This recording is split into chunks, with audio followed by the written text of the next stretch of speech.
prostrado, uma abordagem bíblica da depressão e da solidão. Wayne A. Mack. Introdução à edição brasileira. No mundo passais por aflições. O Evangelho segundo João, capítulo 16, verso 33a. Desde o ingresso do pecado no mundo, tristeza e solidão são partes da experiência humana. Com frequência andam juntos. Muitos salmos refletem a tristeza e a solidão do salmista. Em sua fuga da ira do rei Saul, Davi escreveu alguns salmos. No Salmo 142, Davi nos informa que, durante sua fuga no deserto, juntamente com outros homens, refugiou-se em uma caverna. Ele, porém, mesmo acompanhado, registra seus sentimentos mais profundos de tristeza e solidão. Olha para a minha direita e vê. Ninguém se preocupa comigo. Não tenho abrigo seguro. Ninguém se importa com a minha vida. Salmo 142, verso 4, na NVI. Nesse sentido, e olhando particularmente para a tristeza, podemos colocá-la dentro de algumas categorias. Uma delas pode ser compreendida como inerente ou natural. A morte, por exemplo, produz tristeza. Doenças e perdas pessoais, da mesma maneira, são fontes de tristeza. Abusos, abandonos, traições e perseguições, como as que experimentou Davi, nos fazem ficar tristes. Esta tristeza é vivenciada diariamente por cada um de nós e está, por causa da queda, inseparável e intrinsecamente ligada à nossa existência. É por isso que podemos chamar esta tristeza de inerente ou natural, porque ela é parte de nossa vida. Cada um de nós a vivenciará em maior ou menor medida. Não lidar adequadamente com esta tristeza e solidão poderá levar alguém a concluir que há aqui uma razão justificável para experimentar, o que assumirá como sendo uma depressão. Além dessa tristeza, inerente ou natural, o apóstolo Paulo, em sua segunda carta aos Coríntios, menciona duas outras categorias: a tristeza segundo Deus e a tristeza do mundo. Segundo a Coríntios, capítulo 7, verso 10. A tristeza segundo Deus é aquela que conduz ao arrependimento. Segundo a Coríntios, capítulo 7, verso 10. Ela é fruto do reconhecimento de um pecado que é confessado, abandonado e substituído pelos padrões santos ensinados pela palavra de Deus. É a tristeza por ter ofendido o caráter santo de Deus e implica transformação. Esta completa o apóstolo. A ninguém traz pesar, isto é, não há nenhum mal nela.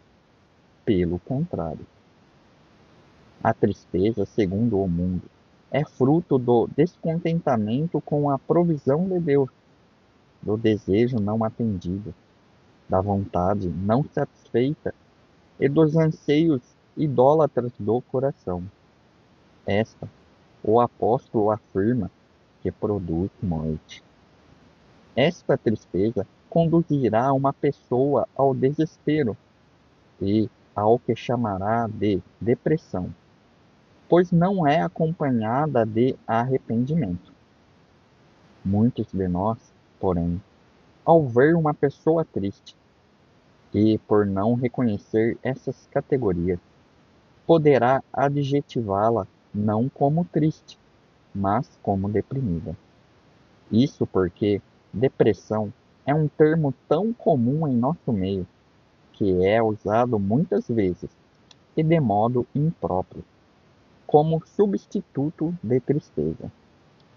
A palavra de Deus não trata do termo depressão, como faz o DSM-5, American Psychiatric Association. É o Manual de Diagnóstico e Estatísticos de Transtornos Mentais. Isto é, descrevendo um conjunto de sintomas que definirão se alguém está ou não deprimido. Entretanto, ela é farta ao lidar com a tristeza, solidão, dor, perda, abatimento, apatia, desejo de morrer, inapetência, etc. A Bíblia está cheia de exemplos de homens e mulheres que passaram por tais experiências.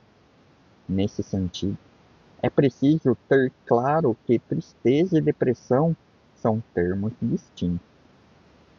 Em Prostrado, uma abordagem bíblica da depressão e da solidão, o Dr. Wayne Mack não tenciona tratar daqueles sintomas que são resultado de problemas orgânicos ou de reações adversas de medicamentos. Ele se concentra no coração do homem e trata desse tão importante tópico por uma perspectiva bíblica, fundamentada unicamente na palavra de Deus. Oferece esperança aos que lutam com o que chamamos de depressão.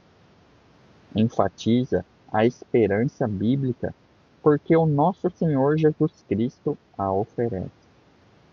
Ela está resumida em suas palavras, na conclusão do versículo mencionado no início deste texto. Mas tende bom ânimo, eu venci o mundo. O Evangelho segundo João, capítulo 16, verso 33b. Assim como aqueles discípulos, ouvindo as palavras de Jesus, poderiam lidar corajosamente com suas aflições por meio da capacitação de Cristo. Nossas aflições podem igualmente ser vencidas, além de oferecer inúmeros exemplos e textos bíblicos. Ao final de cada capítulo, ele propõe um questionário para ser usado em caráter pessoal, podendo ainda ser utilizado em grupo pequeno. Cremos que Prostrado, uma abordagem bíblica da depressão e da solidão, será útil aos que sofrem tanto com a depressão como a solidão, porque o seu foco está em resgatar a perspectiva de Deus acerca do problema. Cremos também que este livro equipará os conselheiros com um sólido material bíblico, que os ajudará na tarefa de aconselhar irmãos que sofrem com a depressão e a solidão. Este livro vai, como todos os demais, acompanhado de nossas orações, clamando a Deus que o use para sua honra e glória e para o aperfeiçoamento do seu povo, que sofre aflições neste mundo transtornado pelo pecado. Jairo Cáceres, pastor da Igreja Batista Pedras Vivas. Introdução. Quando uma amiga cristã ouviu dizer que eu estava escrevendo um livro discutindo uma perspectiva bíblica sobre a depressão, enviou um recado para me encorajar nessa empreitada. A nota indicava que ela achava que um livro como esse seria muito necessário e relevante ao mencionar o seguinte: metade das pessoas que conheço estão à base de Zoloft. Zoloft é uma medicação indicada por diversos médicos para auxiliar no tratamento da depressão. Diante disso, eu, na verdade, sou a pessoa mais feliz que conheço.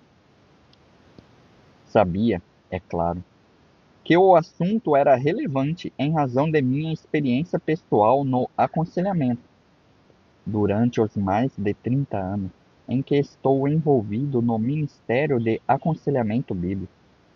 Tenho sido solicitado para auxiliar pessoas que estão sofrendo, seja com a depressão ou mesmo com qualquer outro problema. Algumas chegam reconhecendo estar depressivas, outras, que estão em depressão, dizem ter alguma outra coisa, além daquilo que a prática do aconselhamento me ensinou. Eu sabia que um livro como este era necessário em função de minhas pesquisas.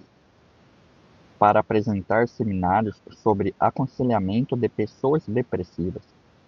Descobri que existem muitos livros sobre o tema escritos por conselheiros seculares e que há inúmeros livros nos quais versículos da Bíblia e exemplos bíblicos são, às vezes, citados de forma superficial. No entanto, encontrar um livro em que fosse praticada a exegese aprofundada das Escrituras foi quase sempre um esforço em vão.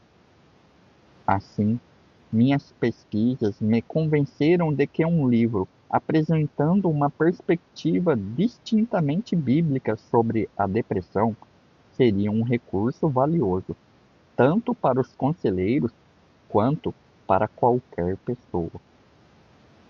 Não estou afirmando ter escrito tudo o que a Bíblia tem a dizer sobre a depressão. A palavra de Deus é tão extraordinariamente profunda e ampla que seria impossível qualquer um esgotar por completo o que a Bíblia tem a dizer a respeito de qualquer assunto. Salmo 119, verso 96. Ainda assim, creio que minha compreensão do que as Escrituras dizem sobre a depressão seja precisa até certo ponto. O que eu sei das Escrituras, conheço de fato. Mas por causa da amplitude e da profundidade da Palavra de Deus, sempre há mais para aprender. Portanto, embora não fazendo alguma reivindicação de ter uma compreensão completa, espero que este livro sobre a depressão e sua tão frequente experiência concomitante da solidão reflita de forma precisa a verdade das Escrituras e, assim, ajude você a evitar ou a sair da prostração. Ao escrever este livro, me esforcei para apresentar uma perspectiva bíblica sobre a natureza, as causas e a solução dos problemas da depressão e da solidão. Abordei esta tarefa com a convicção de que o Deus onisciente nos deu, em Sua palavra, tudo o que precisamos para a vida e a piedade, sendo que esse tudo de que precisamos inclui o que necessitamos para entender e vencer a depressão e a solidão. Na primeira parte do livro, busco definir e descrever a depressão de forma bíblica. Na segunda, trato do desenvolvimento ou dinâmicas da depressão. Na terceira seção, apresento a solução bíblica para o problema. O último capítulo do livro explora a natureza, as causas e a solução da depressão causada pela solidão. Para tornar o material muito prático, útil e aplicável, incluí perguntas para estudo em cada capítulo. Algumas delas são perguntas de revisão que darão condição para você fixar as verdades do capítulo em sua mente. Outras são perguntas para reflexão e aplicação que o encorajarão a tirar as verdades do capítulo da teoria para a vida diária e prática. 2 dos recursos exclusivos deste livro se encontram nos capítulos 7 e 8. O capítulo 7 tem como título Perguntas e Respostas sobre a Depressão. Nesse capítulo, ofereço minha perspectiva sobre algumas das perguntas que tenho recebido ao longo dos anos. O capítulo 8 é intitulado Notas adicionais para o conselheiro. Nele, busco dar algumas orientações pertinentes para ajudar pessoas que estejam sofrendo de depressão. As sugestões apresentadas nesse capítulo são particularmente relevantes para as pessoas que atuam como conselheiros formais, mas também serão úteis para familiares ou amigos, e até para pessoas depressivas entenderem de forma bíblica e resolverem o problema da depressão. Ao prosseguir com a leitura, quero estimular você a seguir 2 exemplos bíblicos. Siga o exemplo dos bereanos, como descrito em Atos dos Apóstolos, capítulo 17, verso 11, que examinavam as Escrituras para se certificar de que o que Paulo estava dizendo a eles fosse biblicamente preciso. Quero encorajá-lo a fazer o mesmo com o que escrevi neste livro. Da mesma forma, quero motivá-lo a seguir a exortação de Paulo aos Tessalonicenses em 1 a Tessalonicenses, capítulo 5, verso 21. O meu desafio é que você examine com cuidado tudo o que escrevo. Compare com o que as Escrituras dizem e se apegue ao que for bom, ao que for de fato bíblico. Não aceite o que escrevo, porque eu estou escrevendo. Aceite o que está neste livro somente se for um retrato preciso do que Deus diz em sua palavra. Não existe a necessidade de mais teorias de homens finitos e falíveis sobre a depressão. O que falta é a sabedoria de um Deus que sabe tudo a respeito de todas as coisas, inclusive sobre a depressão. E essa sabedoria se encontra na Bíblia. E, considerando se o que escrevi reflete fielmente as Escrituras, você encontrará a sabedoria de Deus sobre a depressão também neste livro. Agradeço a Deus pelo privilégio de estudar e ministrar sua palavra, e a você, por me permitir comunicar alguns conceitos importantes que aprendi com a palavra de Deus. Também quero agradecer a Janet Dudek, que me ajudou com a edição e a formatação do material neste livro. Sem o seu expertise e fiel esforço, este livro não iria muito longe. Meu desejo é que nosso grande Deus, infinitamente sábio e amoroso, torne a sua leitura e o estudo deste livro uma experiência frutífera em sua própria vida, assim como em seu ministério com outras pessoas. Dr. Wayne Mack. Se você gostou deste conteúdo, se inscreva no canal, ative o sino de notificações, deixe o seu gostei, o seu comentário e compartilhe com mais pessoas.